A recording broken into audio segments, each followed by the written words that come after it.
Another large school district cast its vote on a controversial policy about student mental health services.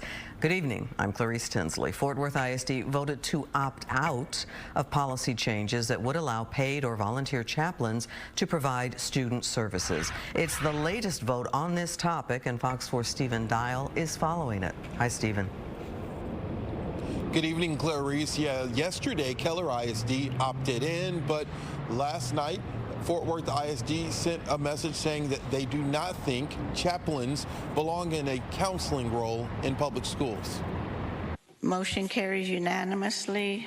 More North Texas school districts are going on the record as required by Senate Bill 763. Under the new law, school districts must opt in or out of a policy to allow chaplains to work in schools, providing mental health services.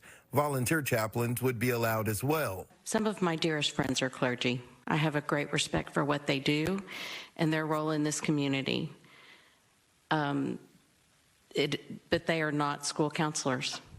And in fact, I think it's quite insulting to think that someone who isn't trained to be a school counselor can simply come in and be a school counselor. Tuesday night, Fort Worth ISD trustees voted to opt out, leaving the district's existing policy on volunteers unchanged.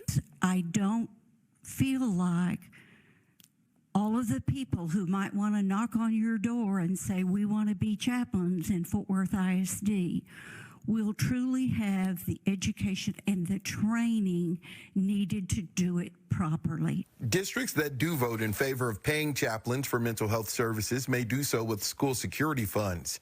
Opponents say the law opens the door to proselytizing children in public schools, using unqualified advisors in place of licensed counselors. Reverend Mary Spradlin is the senior pastor at Arlington Heights United Methodist Church. And I know military chaplains must meet rigorous educational, denominational, experience, and character requirements. SB 763 requires only that an individual say they want to be a chaplain and pass a background check.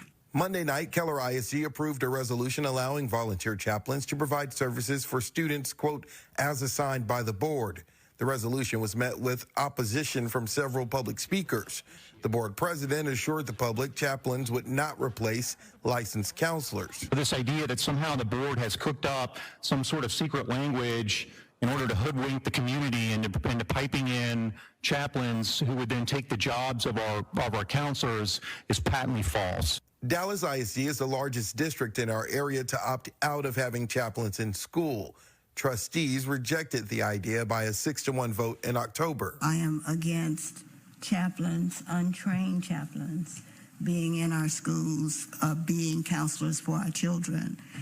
And I want the community to know that I believe that this is the right decision by the board. Grapevine Colleyville ISD this week also passed a resolution.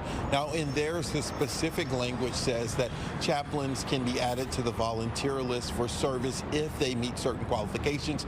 Also in that resolution, Grapevine Colleyville ISD said that those chaplains or no volunteers would replace the people who are actually employed to do their job for the district, who are salaried employees. Stephen Dial Live. Stephen, thank you.